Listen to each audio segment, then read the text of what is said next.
Hello, future celeb. I am Whitney Euland, and this is How to Be Famous with Whitney Euland. Thank you so much for tuning in on this journey where you watch me become famous or become more famous. If you are listening to this in real time, first off, hello. You may have seen this on my stories or on my email list, but I do have some Black Friday specials going on, and right now they are only available to people who are on the wait list. So if you want first access to these, I have some really exciting workshops, courses, programs, opportunities to work with me. All of these have major bonuses, bundles, discounts, things like that. So if you know that you want to become famous in 2024 and you want to get a jumpstart on that, this is a really amazing opportunity to do that. So head to the link in my bio to get on the wait list so that you can get access to all of these deals. And make sure that you're subscribed. It really does help a lot if you're subscribed, either, whatever platform you're listening or watching this to. It helps other people find my work. So I super appreciate it. And if you really want to be an MVP, leave me a review. That really helps a lot as well.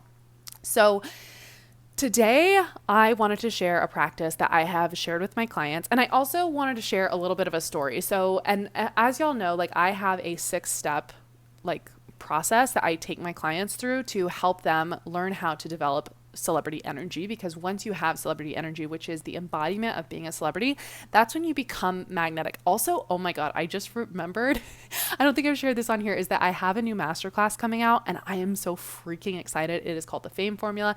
It's going to be totally free. So make sure to stay in the loop for that, because it is I've actually been working on this one masterclass for 6 months now, and it is so jam-packed with exactly what celebrity energy is, how to develop it, how to become famous. I teach you the Fame Formula, which are the only 2 things that you need to do in order to become famous. But anyway, there's 2 things you need to do to become famous, and I've broken that down even further into really digestible steps. It's a 6-step process.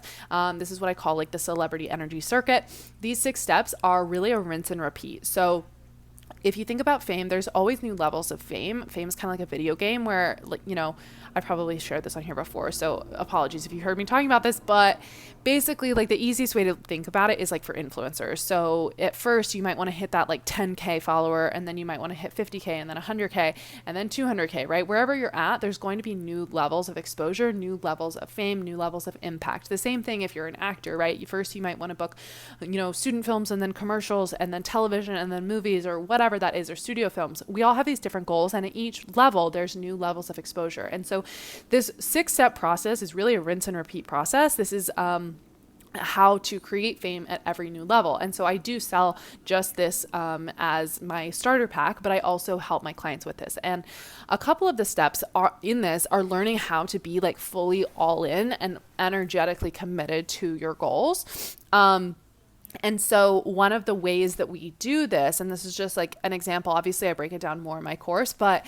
so the other day I was taking my baby to the gym. We were driving to the gym, and on my commute there, I had this thought where I was just I was man, it would be nice to find a way to do cardio at home, and to even though my building has a gym, I was it would be nice to just do it fully in my apartment so that I can do it easier when the baby is there, because sometimes my gym's daycare is full. So I was thinking that, and then as I'm driving, I see there's this little trampoline, and it said free pick me up, and I was oh my God, that looks like so much fun. My mom loves jumping on the trampoline. That was a way that she exercises and gets cardio in. And I was okay, I should have that. I was first off, that would be good exercise. Second off, that sounds like fun. And I kind of made this deal with myself that I was okay, if that still is sitting there when I'm driving back, then I'm going to go and pick it up. I was that's how I'm going to know that it's meant for me. And then I was thinking, I was oh, but Augie would also really like that. And I was thinking, I was he would probably, again, get some good exercise, and second off, have a lot of fun. So it was the exact same 2 reasons that I was wanting it for myself, right? It would be fun and it would give me exercise. And for myself though, I was great, I'm going to go, if it's meant to be, then it'll happen later. And yet for Augie, I was we're turning around. We are absolutely picking this up now. We need this. This is no longer optional, right? My energy around it just completely shifted. And I was about to make a sus U-turn and just a little bit of an illegal Yui. And then I realized, I was okay, Whitney, let's actually think through this. If we want to get a trampoline. We can buy one ourselves. We don't need to pick something off of the side of the road in Los Angeles. Like, that's a little sketchy. And like, I want to make sure if my kid's going to use it, then it's like fully safe and all of that. But I was thinking, I was like, I do still kind of feel like that trampoline was like a sign and like like something there to show me, like to teach me something. And I'm kind of just always looking at life from a vantage of like, what is this here to teach me? What can I learn? What can I grow from this? How is this all supporting me? Which, first off, is a really, like, there are actually studies about how that makes your life sweeter and that makes your life experience more enjoyable. So even, and especially like for me right now with all of the things I'm going through, I'm constantly just looking at ways of like, how could this be in my favor? How is this working to benefit me? How is this, a sign from God, angels, and universe that I'm on the right path, things like that. But even if you're not in a like position where you're struggling, turn everything into evidence to support you and to support your goals and to support your dreams. And so what I had done is I was like, okay, so this trampoline, I'm not getting it, but it's here to teach me something. And so, and like, what is possible? Our brains are just like computers. And so if you start asking yourself really good questions, you're going to start to find answers to them. And so, what I realized when I started to ask myself this question of like, okay, if I'm not going to get the trampoline, but like, what is it here to teach me? And I realized, I was like, oh my God, my energy was completely different when I was getting it for myself versus when I was getting it for my kid, right? When it was for me, I was like, yeah, like we'll see, like we're gonna wait and see if it's still there. Whereas with my kid, I was like, no, we're making an illegal U-turn and we are going and we are making this happen. That energy is the energy of being like, I'm fully committed. I am all in. This is no longer optional.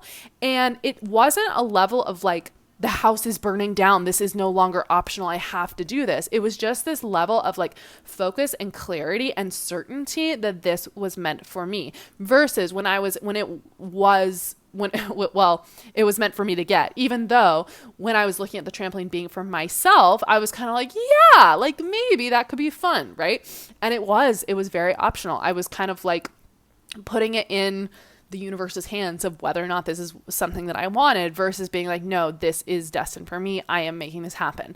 So what I want to like offer and what this really taught me is that's the same feeling whenever I'm working towards a goal. Is I'm always working on feelings first. Okay. So if you're familiar with the law of attraction or manifesting or even just creating results, it's this idea of like attracts like, and you have to be in the energetic frequency of the things that you are calling in, of the things that you are manifesting. And so if you have a specific, like for me, I know in my body what it feels like when something is as good as done and when something is no longer optional. Now for me, that feels like it feels like a light beam coming from like my mind's eye and going out into the universe and like calling it back in. Now, other clients that I talked to, I was on a call with a client today. She was saying, it was funny. We use like the exact same words, right? It was like a light beam, but for her, it was coming out of her chest. There are other people that they're like, oh, when I'm in that place where something is not optional, it just like radiates out of my body. And I really like feel, like really connected to it or connected to my vision or whatever. So anyway, what I realized though in doing this and like was just how for me, it's so much easier to get to that place of certainty. So, okay, let me back up a little bit. What I know for sure is that when I'm in that frequency, when I'm in that level of certainty and this is done, and for me, again, that feels like that light beam coming straight out of my mind's eye and going into the universe and like going and calling it in, that is when I'm magnetic. That is when I am in that celebrity energy. That's when I'm calling in the results that I want to create. And it feels very different than when I'm kind of like, oh yeah, like this would be fun. This could be, whatever. If you have a result that you wanted to create, if it's fame, if it's an agent, if it's followers, if it's a book deal, if it's a brand deal, if it's a certain number of followers, whatever it is, you have to be at that level of certainty and that level of this is as good as done without there necessarily being like panic and fear around it. Like most people, what they do is they create results once they hit a rock bottom, right? Once things get too bad, right? Once it's like, oh, I am about to go bankrupt, so now I'm gonna X, Y, and Z. Or, it's really easy to it's not easy, right? Because there's obviously challenges to it, but we're resilient as a species. And so if you actually get to a rock bottom moment, you're going to like make shit happen and like move mountains to make things happen. The trick with celebrity though, and in order to thrive and in order to take things to the next level is to get to that level of making things not optional before you actually bottom out and hit a rock bottom. Does that make sense? You obviously can't answer, but you have to, like, I think a lot of the time, and what I see a lot from my clients is like, they know how to create once they hit a rock bottom. And so sometimes because of that, they create rock bottoms because that's the only place that they know how to create from. I've been guilty of this myself as well. In some areas of my life, I still am. Like, it's almost like our bodies, like if you think about like the work of Dr. Joe Dispenza, we get addicted to certain emotions. And one of the emotions we get addicted to is stress, right? We're used to creating results from a place of stress. But if you're in a place of stress, you cannot be magnetic. You cannot be drawing other people to you. And because it's this energy that it's an energetic body odor that people can sense, and they're not attracted to it. They're kind of like repulsed by it, right? It's that idea of like, if you're on a date with someone, even if they're really hot, if they're desperate and clingy, you're not going to be attracted to them. They're going to give you the ick. The same thing is true if you are wanting to create the result of fame, and you're trying to do it from that energy of like bottoming out. You can't create, like, you can create money by hitting a rock bottom and being like, oh shit, we got to make this happen. But you can't exchange your consciousness when you're in that state of fear. You can't just be like, oh, like now I hit, like, because there is no quote unquote rock bottom in terms of fame. And if you get to a quote unquote rock bottom, it's going to then become this like self-fulfilling prophecy where then you're just like, your energy is weird, your energy is creepy. And so then it's going to like push people away instead of getting to this level of certainty and assuredness and being like, this is as good as done. Now, if you were listening to my last week's episode, you remember that I was talking about how you have to have these beliefs that you love who you are, what you're doing, and how you're doing it. And that's why it gets really tricky to create fame if you're a person who like again, for me, it's a lot easier to get to this place of certainty and assuredness if it's for my kid. But if it's for me, it's always easier for it to just be optional. And so the work here really is about improving your self-concept and getting to the level where you believe that your desires are no longer optional and creating from a place of being like, my desires are no longer optional. So what I ended up doing is I have some, like, obviously I have some manifestations that y'all know about that I'm working towards, some goals that I'm working to sell, like to sell my TV show, things like that. But there are also things that I'm like not quite ready to publicize yet. The things that I'm like, I'm not fully in enough belief to bring other people's opinions into what I'm doing. And so what I did is after I'm driving, I realized I'm like, okay, this trampoline was here to teach me something. What is it? And I realized I was like, if something is a desire for me, I'm saying it's not, that it's optional. I'm saying that it's not important enough for it to me to energetically prioritize. Also, just as a little bit of a hack, is what you need to do is figure out what it feels like in your body when something is not optional, and then practice sitting in that feeling and bringing your awareness to the goal that you're working to create. Because again, it's all about the feelings. It's not actually like once you have those feelings, once you're in that state, then you're naturally going to become magnetic, but our feelings always guide our actions. And so if you're naturally bringing yourself to be in that state, sometimes, our thoughts create our feelings, but you can also just like, a hack is to just get into the feeling of it in your body. So again, if you know what that feels like for me, it was like, okay, I know what it feels like when I'm creating something and I'm just like, this is no longer optional. And I had a really good example when it was this trampoline for my kid. And then it's about sitting in that feeling with your new desire. Okay. Does that make sense? So for example, so now, like I said, I have some things that I'm creating. I'm not ready to share them yet. And what I kind of just said like almost like a prayer of just like God, angels, and universe, like I want a sign that manifestation is happening, that result is happening. And I was like, and I'm going to get my physical body to be in the state where I believe that it's no longer optional. And doubts 100% came in, like into my brain. I'm just being like, this is stupid. Like you can't just ask the universe for signs, all these things. And it was just this work of like rerouting my brain and being like, yes, I can. My desires are not optional. This is like, and getting back to, again, for me, it's that light beam that comes out of my forehead. You have to get clear on what it is for you, but getting really clear on that and then bringing the desire that I had to mind and seeing that sign. Now, it was maybe 30 seconds before I saw the sign and I was just like, no shit. Like I was like, oh my God, that's crazy. And then my brain started to be like, no, that's a fluke. You can't do that. And so I was like, okay, bet, let's test it again. I want that sign a second time, and getting back into that feeling. And every time that my doubt started to creep in, then just to be like, no, I want this and my desires are enough. My desires are no longer optional. This is what I want and I'm a powerful creator. And so I'm creating this sign. Like this is something that I'm co-creating with the universe. And second sign, the second time. And I was just like, oh my God, this is crazy. And I just like started to be like, that's nuts. Like, wow, I am really powerful. And then I was like, wouldn't it be crazy if I got a third one? And I just was like, and then again, it was like, okay, Whitney, you're not going to get it a third time. And again, like, I don't even want to share what it is because it is very personal, but it's not something that you just like happen upon. Like it was very random and it was very specific, but I just kept convincing myself. And also I live like 2 miles from my gym. Like it's not like a huge commute. It's not like I'm like on a road trip here. And so like all of this happened in like a 4-minute period. And I just was like, this is what I want. My desires are not optional. This is what I'm deciding to have. And I just leaned into the physical feeling of what it was going to feel like when it came, and that focus and that level of certainty that I felt in my body. Now, then, it was again, every time I started to doubt, I was just like, nope, this is happening because I want it to, and because my desires are not optional. And really leaning into like, one of the things that's also really, really hard about fame and hard about celebrity is it is a two-way thing. You have to actually depend on other people for fame. You can't just be like, I'm famous in a vacuum. You have to you have to lean on a certain level of support. And this is something with like my highest level clients, they really struggle with, is because so many of them are so successful because they've been really resilient and because they've kind of done all of the shit themselves.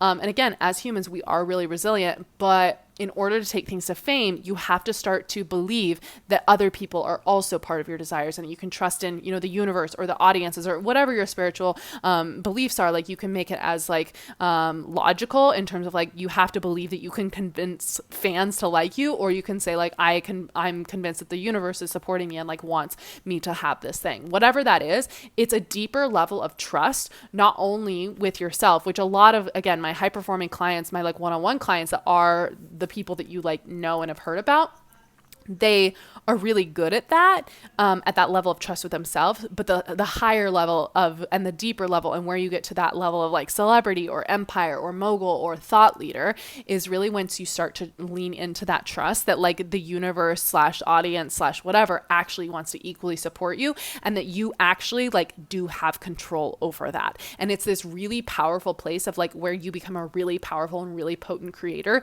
is when you start to believe that you can actually create the other results in your life, that no one has the option of showing up in any other way than what you are expecting and allowing them to. Now, again, that takes a deep level of trust, and it's really hard if you're in a situation where you don't really like everything that's happening. So again, it's trusting in yourself, trusting in the universe, trusting in the fact that you deserve to be supported, but most of all, trusting that your desires are just as valid and are no longer optional. So again, then I was starting to doubt, and I was just like, hang in there. We are holding this belief out until the very end. And of course, as I'm getting in, I see the third side, and I just was like, oh my God, like it was so fun. And I was just like cracking myself up, and I was like, Whitney, you have got to knock it off with doubting yourself. Like I was just like, this is crazy and this is so silly. So, and then of course on the way home, I was like, but wouldn't it be crazy if I saw 2 more? And of course I fucking did. So, those kinds of things, like, again, like, can be really fun ways to just like prove how powerful of a creator you are. And again, if this is something that you want to do, I really do recommend it, because it is that level of deciding that you're all in on your goals. Like that is the very first step to creating fame and creating celebrity. So, and that's like the very first part of the process that I teach my clients, both in my group coaching program, the Self-Made Celebrity, but also in the digital course that I have available, which is the starter pack. So, which I do have some Black Friday specials coming up for. So, that's what I wanted to share with y'all. Thank you so much for tuning in. Make sure to like and subscribe, follow for more. It really does help. If you've been following along on my TikTok or Instagram, I like got very emotional this last week because I really am just so grateful for y'all as my audience. Whether you are just someone who engages with my comments, or with my content, and just helps more people find it and helps the algorithm bring it to more people, or if you're actually a paying client, I'm so deeply grateful for my audience, specifically for this entire resource of fame, because as y'all know, I'm a single mom and I am literally able to pay my bills. We had 2 urgent care visits last week, and I was able to make that happen, be there for my kid, be there for my own health, all of that because of my audience. So thank you, thank you, thank you. I deeply am so grateful for you. And also, I just want to say that if this is a result that you want to be creating as well, it is possible for you. All of these things, like, I am not a unicorn. I have just found the tools to be able to do this myself, and that is what I'm here to share with you. So thank you so much for being here, and I will see you soon. Bye.